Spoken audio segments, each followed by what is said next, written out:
Hay un dicho que dice, de tal palo, tal astilla. ¿Sí? De tal palo, tal astilla. ¿Qué quiere decir este dicho?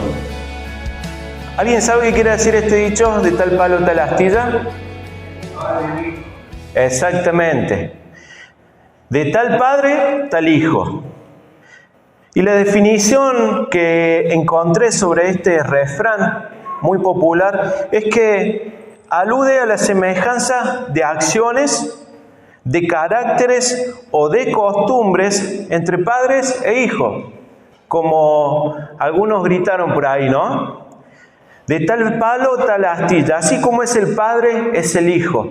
Pero saben que esta regla no se cumple en los hijos de Dios, o no debería cumplirse en los hijos de Dios, cuando se trata de padres que no han conocido a Dios y que han desobedecido a Dios. No es una regla que se deba cumplir. ¿Sí? Si tu papá, si tu mamá, si tus parientes no buscaron a Dios, no siguieron a Dios, no estás obligado a repetir la misma historia en los caminos del Señor.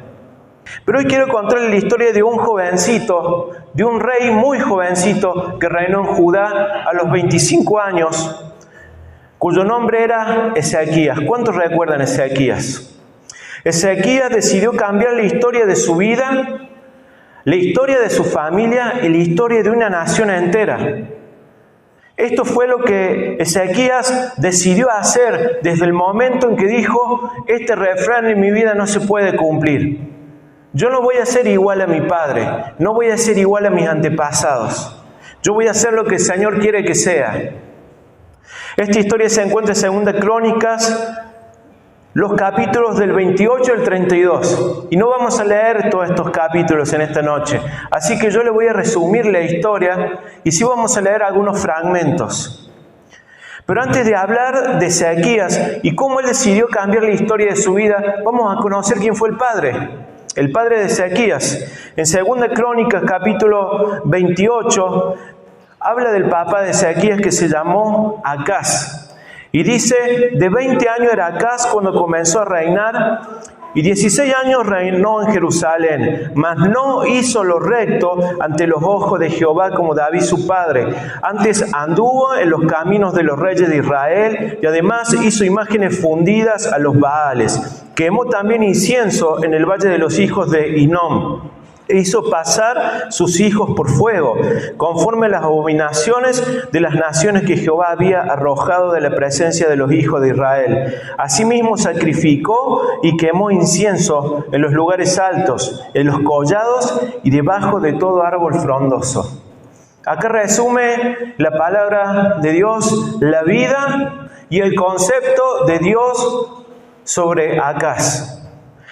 ¿Cómo lo resume? Diciendo, no hizo lo recto, no hizo lo bueno ante los ojos de Dios como lo había hecho su antepasado el rey David. ¿Por qué? ¿Qué hizo Acaz? Acaz no respetó a Dios. Hizo adorar a imágenes de Acera y Baal. ¿Saben qué significaba esto literalmente?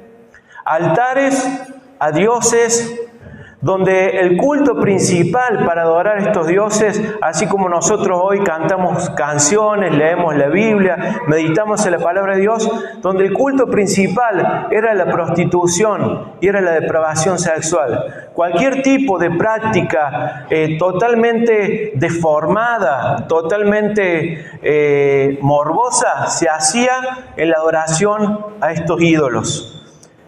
Dice, hizo pasar sus hijos por fuego. ¿Saben qué significa esto? Este rey Acaz hizo que Judá adorara al dios Moloc. ¿Sí? Un dios que tenía los brazos extendidos, un dios de metal que lo calentaban como si fuera con fuego, lo calentaban con fuego y era como si fuera realmente, literalmente una plancha en la que usted hace los bifes. ¿Y saben qué hacían? Le entregaban sus hijos a ese Dios. Los tiraban en las manos de ese ídolo. Y sus hijos morían ahí como supuestos sacrificios que agradaban a esos dioses. Qué terrible, ¿no? Hizo altares en todos los rincones. A dioses falsos, dice que este rey Acaz en cada esquina levantó un altar.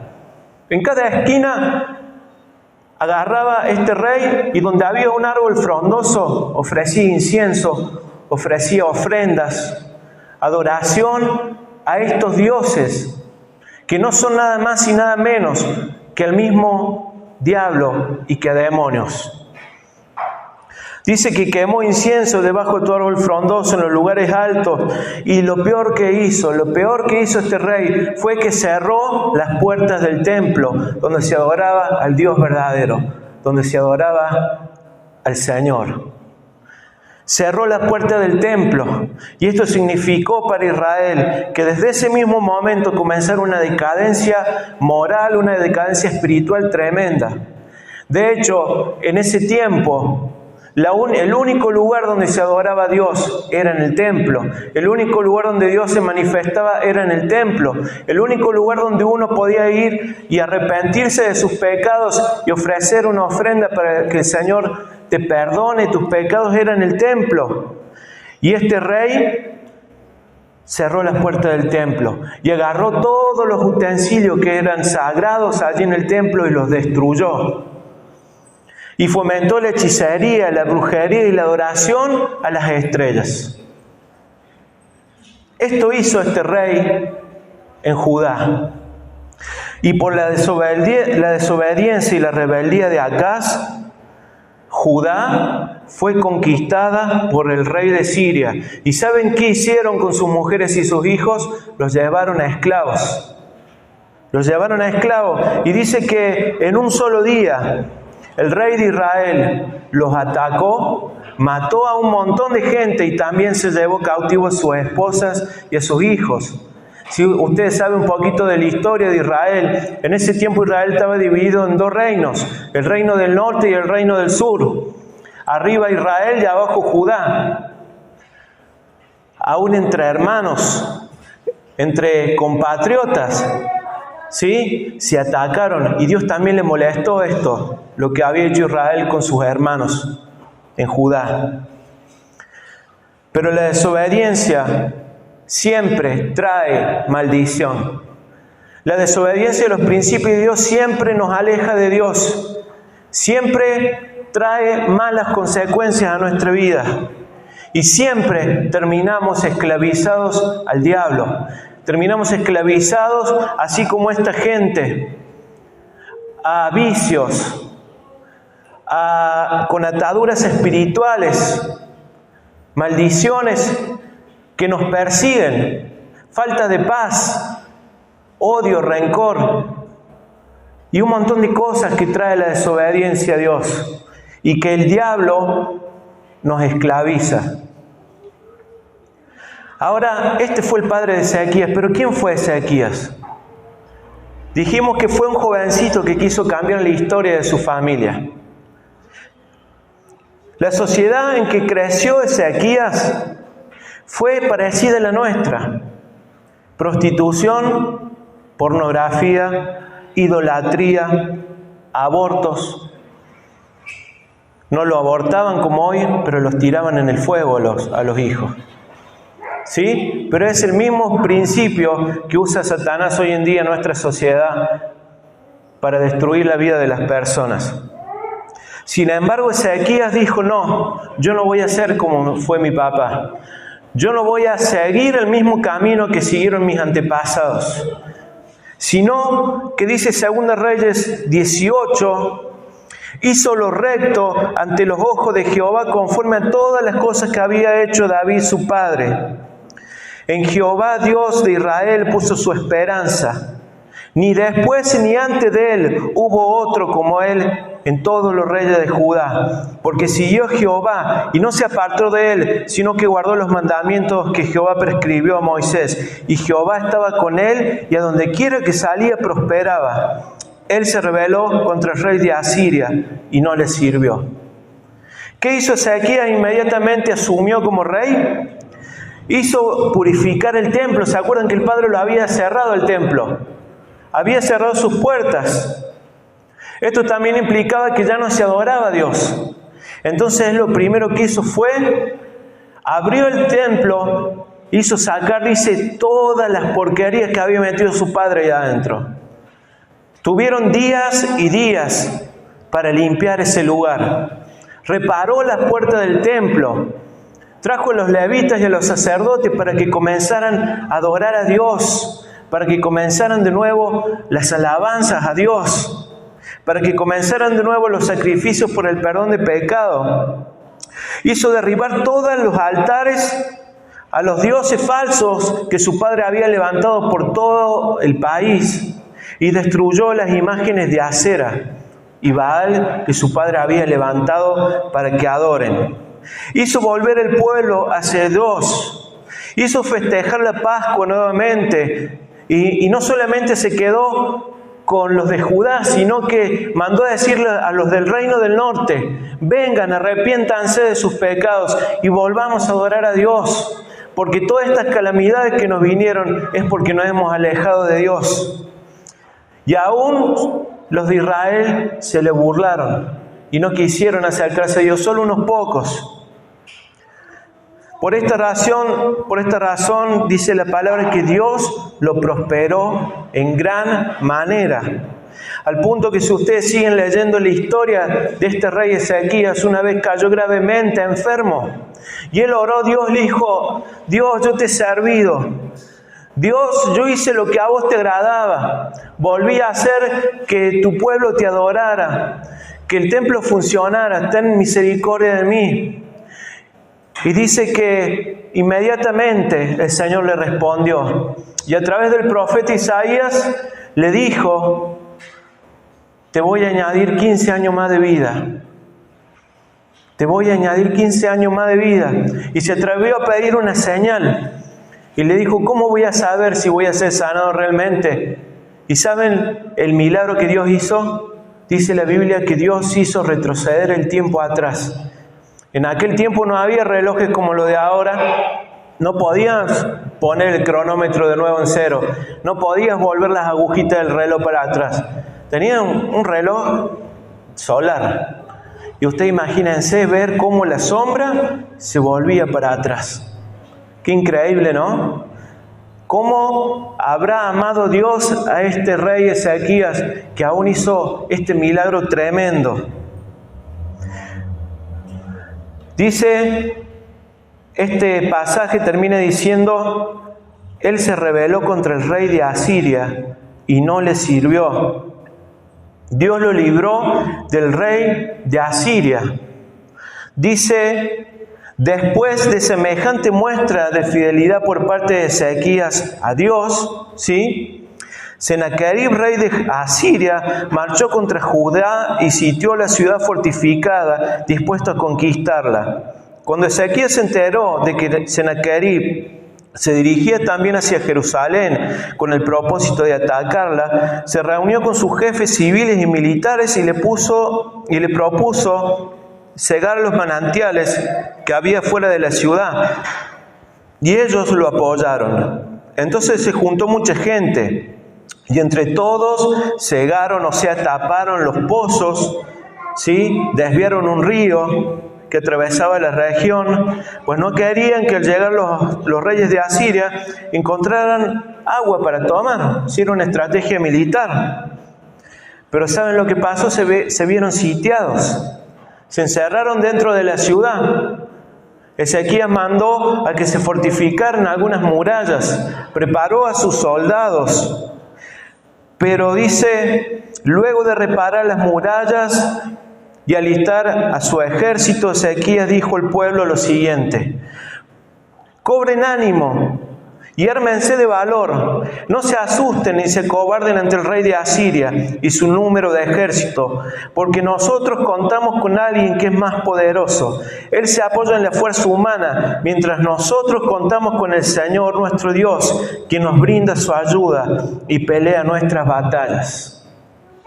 Aún rodeado por su enemigo, aún pudiendo haberle reprochado a Dios: Dios, al final te fui fiel, al final quiero hacer las cosas bien y parece que ahora me va todo mal. ¿Saben lo que hizo el rey Ezequías?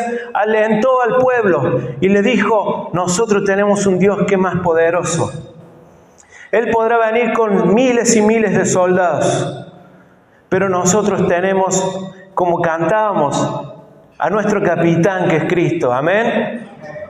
Aquel que nos dio la victoria sobre Satanás, como también hemos dicho en esta tarde. Y dijo Ezequías, él se apoya en su fuerza humana, pero nosotros tenemos un Dios que es más poderoso. Pero cuando se enteró el rey de Asiria de lo que había dicho Ezequías y cómo había animado al pueblo, ¿sabe lo que hizo? Le mandó un mensajito, ¿sí? ¿Saben qué decía este mensajito? Así dice Sennacherib, rey de Asiria. ¿En qué basan su confianza para permanecer dentro de Jerusalén, que ya es una ciudad sitiada? ¿No se dan cuenta de que Ezequías lo va a hacer morir de hambre y de sed? Esto le decía a los habitantes de ahí, de Jerusalén. Él los está engañando cuando les dice que el Señor su Dios lo librará de mis manos. Y fíjense esta burla que hace el rey de Asiria. ¿No fue acaso Ezequías mismo quien eliminó los santuarios y los altares paganos y luego ordenó a Judá y Jerusalén adorar en un solo altar y solo en él quemar incienso? ¿Es que no se han dado cuenta de lo que yo y mis antepasados le hemos hecho a todas las naciones de la tierra? ¿Acaso los dioses de estas naciones pudieron librarle de mi mano? Pues así como ninguno de los dioses de estas naciones que mis antepasados destruyeron por completo pudo librarles de mi mano, tampoco este Dios de ustedes podrá librarlos de mí.